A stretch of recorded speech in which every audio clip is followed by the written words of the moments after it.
और सबसे पहले उस सियासी खबर की बात करेंगे जिसकी कल से चर्चा हो रही है और जिस पर सियासत भी देखी जा रही है। खबर राजनांदगांव से है, जहां पर पूर्व सीएम भूपेश बघेल के खिलाफ भाषण के मामले में कांग्रेस नेता सुरेंद्र दाऊ पर अब तक कोई कार्रवाई नहीं की गई है।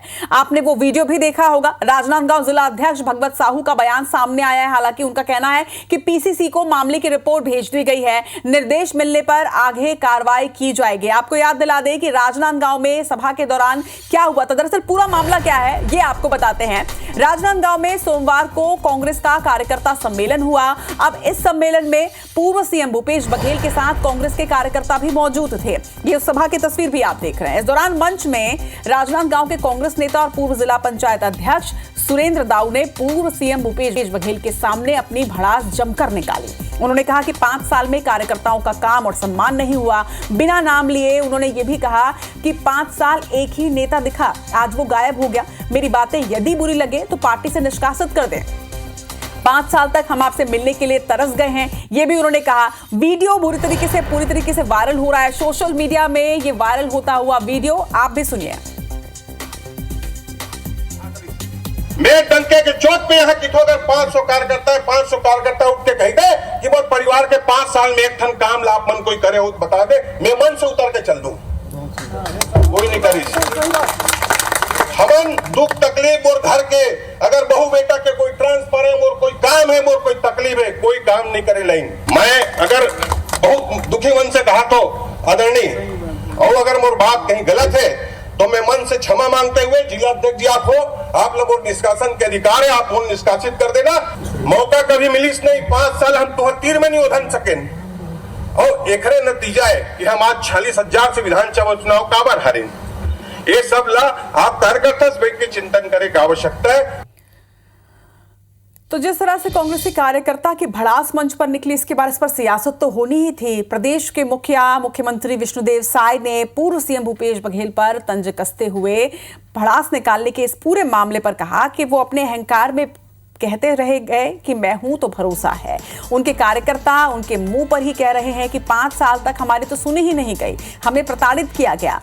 जो अपनी दरी उठाने वाले कार्यकर्ताओं के नहीं हुए, वो जनता के क्या होंगे? ये सवाल भी उन्होंने अपने इस ट्वीट के माध्यम से उठाया है। तो ये ट्वीट भी आप देख रहे हैं। सोशल मीडिया हैंडल एक्स पर एक पोस्ट करते हुए मुख्यमंत्री विष्णुदेव साय ने पूर्व मुख्यमंत्री पर तंज कसते हुए कहा है, जो वीडियो वायरल हो रहा है, इस वीडियो को लेकर उन्होंने तंज कसा कि जो अपने कार्यकर्ता के नहीं हुए वो प्रदेश के क्या होंगे। उनके कार्यकर्ता ही ये कह रहे हैं कि उनकी बात नहीं सुनी गई, उनका कोई काम नहीं किया गया। तो अब ये मामला तेजी से गर्माता जा रहा है। कल जिस तरह से राजनांदगांव के सभा में मंच से पूर्व जिला अध्यक्ष ने, जिस तरह से जिला पंचायत अध्यक्ष ने अपनी भड़ास निकाली थी, इस पर अब लगातार सियासत होती जा रही है। और इस खबर पर ज्यादा जानकारी के साथ हमारे सहयोगी आलोक शर्मा राजनांदगांव से, तो वहीं राजधानी रायपुर से भी हमारे सहयोगी सौरभ परिहार इस वक्त हमारे साथ जुड़ रहे हैं। आलोक, पहले मैं आप ही का रुख करना चाहूंगी। राजनांदगांव में जो कल सुबह हुई, उसके बाद जो वीडियो सामने आया जिसमें साफ तौर पर एक कार्यकर्ता भड़ास निकालते हुए नजर आ रहे हैं, इस मामले में अब तक क्या एक्शन हुआ? सबसे पहले इसकी जानकारी आपसे ले लेते हैं। जी, जो कल सेकंड हाफ में जो जिस तरीके से घटना हुई, सोमनी क्षेत्र में जो सभा थी जिसमें पूर्व मुख्यमंत्री भूपेश बघेल मौजूद थे, वहां पे पूर्व जिला पंचायत उपाध्यक्ष सुरेंद्र दाऊ ने जिस बेबाकी से, वो इसीलिए जाने जाते हैं जिस बेबाकी से उन्होंने अपने दुख की बातें कही, और वहां पे उसके बाद लगातार IBC 24 इस पर बना हुआ है। इससे जिला जो कांग्रेस अध्यक्ष है भागवत साहू, उनसे लगातार संपर्क बना हुआ है। उन्होंने कहा है कि इस पर अभी तक कोई कार्रवाई नहीं हुई है।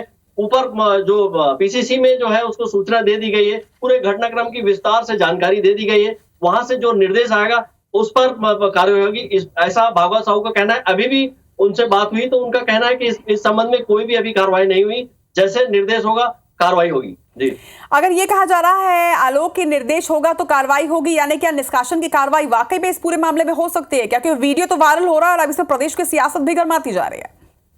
जिस तरीके से राजनांदगांव लोकसभा में इस घटना के बाद भूचाल मचा हुआ है, खासकर कांग्रेसियों में जो भूचाल मचा हुआ है, लगातार इस पर बात कर रहे हैं। और कांग्रेसी का पूरा जनता इस पर बात कर रही है, क्योंकि बता दूं कि जिस क्षेत्र में कल घटना हुई, सोमनी क्षेत्र में, वहीं के जिला कांग्रेस अध्यक्ष भी वहीं के हैं, भागवत साहू भी वहीं के हैं, और जो सुरेंद्र दाऊ है वो भी वहीं के, उनकी काफी अच्छी खासी मास अपील है। आपने वीडियो में देखा होगा कि वो जब बोल रहे थे तो पब्लिक भी लगातार हूटिंग कर रही थी, इनको बोलने दो कह रही थी। इससे आप अंदाजा लगा सकते हैं कि वो उस क्षेत्र में, खासकर राजनांदगांव विधानसभा में, ग्रामीण क्षेत्र में उनका अच्छा खासा प्रभाव है।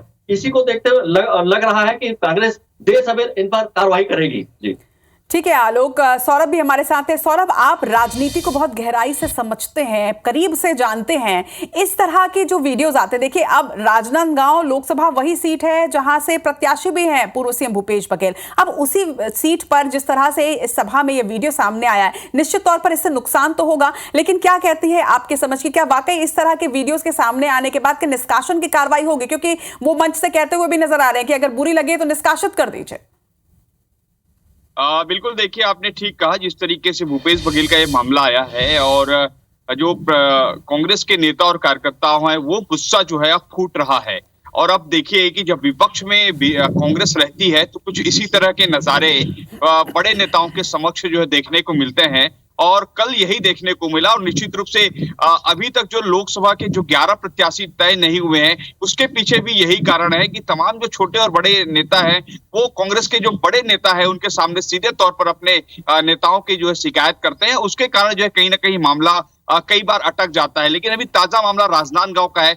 सोचिए, जहां पर पूर्व मुख्यमंत्री भूपेश बघेल को एक पदाधिकारी द्वारा जो सीधे तौर पर सुनाया जाता है कि आपने हमारे लिए 5 साल कुछ नहीं किया है, अगर 5 साल कुछ किए रहते तो ये स्थिति नहीं आती। और उन्होंने साफ तौर पर कहा, जिस तरीके से गिरीश देवांगन को 2023 के विधानसभा चुनाव में राजनांदगांव से उतार दिया गया था, 2018 के विधानसभा चुनाव में करुणा शुक्ला को उतार दिया गया था, और दोनों भारी हैं। तो इसीलिए जो है इन्होंने जो दाऊ है, इन्होंने भी साफ तौर पर कहा है कि अगर आपको जिला और जनपद उतारना है तो अभी से बता दीजिए कि क्या जिला और जनपद से भी जो है रायपुर से, बिलासपुर से, दुर्ग से कोई लाएंगे क्या। तो कुल मिलाकर आप देखिए कि कांग्रेस के अंदर जो है किस तरीके से घमासान मचा हुआ है। लोकसभा चुनाव की उल्टी गिनती शुरू हो चुकी है।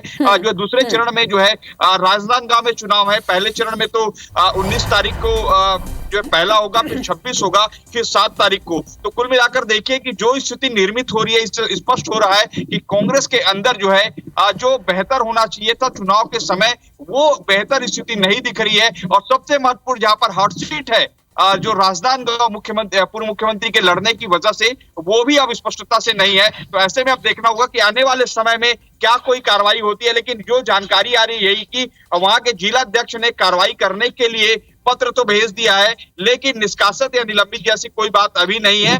पीसीसी को इस पर निर्णय लेना है। पीसीसी के अधिकारियों से कल मेरी बात हुई थी रात को, तो स्पष्ट तौर पर कहा गया था कि ऐसा कोई निर्णय नहीं लिया गया है। और जो मेरी जानकारी के अनुसार यही है कि इन पर कोई भी निलंबन या निष्कासन की कार्रवाई नहीं होगी। कारण कि याद रखिएगा कि जो पूर्व विधायक है विनय जायसवाल और तमाम जो बड़े नेता है जिसको विधानसभा चुनाव के बाद जो है निष्कासित किया गया था, उनका निलंबन जो है निष्कासन रद्द हो रहा है, आदेश रद्द हो रहा है। तो इससे स्पष्ट हो रहा है कि अभी जो है इस तरीके के कोई भी कदम जो है कांग्रेस पार्टी नहीं उठाएगी। लेकिन सौरभ, यहाँ पर यह बात भी समझना होगा कि देखिए, एक तरफ सोशल मीडिया में जब ये वीडियो वायरल हुआ, उसके साथ ही ये बात भी वायरल हो रही थी कि उसके बाद ही पार्टी ने इन्हें निष्कासित कर दिया है। एक बात ये, दूसरी बात ये कि भाजपा वैसे ही लोकसभा चुनाव के पहले सोशल मीडिया में काफी एक्टिव है और लगातार एक एक प्रत्याशियों को लेके बकायदा पोस्ट किया जा रहा है। ऐसे में जब बीजेपी जो है, जो दूसरी पार्टी है, वो लगातार हमलावर है, और ऐसे में अगर अपनी ही पार्टी के नेता इस तरह के बयान देंगे जो सोशल मीडिया पर वायरल होगा, तो ये निश्चित तौर पर कहीं ना कहीं भूपेश बघेल के लिए नुकसानदेह भी है। एक तो वैसे ही उनकी छवि महादेव सट्टा ऐप में उनका नाम जुड़ने के बाद लगातार जो है वो छवि धूमिल हो रही है, और ऐसे में ऐसा कंटेंट आएगा तो क्या ये लोकसभा चुनाव के लिए उनके लिए और परेशानी नहीं खड़ी करेगा?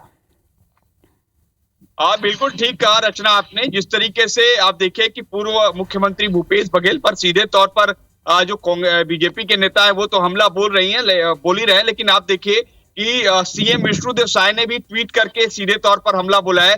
याद होगा आपको, जब 2023 में चुनाव था तो कांग्रेस की सरकार थी, तब जो है भूपेश है तो भरोसा है, ये लाइन जो है टैगलाइन दिया गया था। उसके बाद जो है कांग्रेस के भीतर ही जो है इस लाइन को हटाया गया और कहा गया कि कांग्रेस है तो भरोसा है। लेकिन अब उसी भरोसे वाले लाइन को आप देखिए कि मुख्यमंत्री विष्णुदेव साय कह रहे हैं कि वो अपने को कहते थे कि जो है मैं हूं तो भरोसा है। तो अब देखिए कि किस तरीके से तंज कसे जा रहे हैं पूर्व मुख्यमंत्री भूपेश बघेल पर। और निश्चित रूप से आने वाले समय में, ये तो केवल अभी कहा जा सकता है कि ट्रेलर है, आने वाले समय में आप देखिएगा कि कांग्रेस के अंदर कैसे जो है खलबली मचेगी, कैसे जो है अपने नेताओं को ये घेरेंगे, क्योंकि उससे पहले भी बता दूं कि 15 साल जब बीजेपी की सरकार थी, तब जो 2018 में जो हार की बड़ी वजह थी वो कार्यकर्ताओं की बात नहीं सुनने के कारण कार्यकर्ताओं की नाराजगी बनी थी। और यही अभी 2023 में जो है देखने को मिल रहा है। 2024 लोकसभा चुनाव हो रहे हैं, तो ऐसे में देखना होगा कि इसका कितना फर्क जो है यहाँ पड़ेगा। निश्चित तौर पर सौरभ असर तो पड़ेगा। हालांकि विधानसभा में जिस तरह से पार्टी को हार का एक बड़ा झटका सहना पड़ा, लगता नहीं कि लोकसभा की राहें भी इतनी आसान है, क्योंकि मुश्किलें लगातार बढ़ती जा रही है। आप दोनों का तमाम बातचीत के लिए बहुत बहुत शुक्रिया। लगातार अपडेट्स इस मामले में आप दोनों से लेते रहेंगे।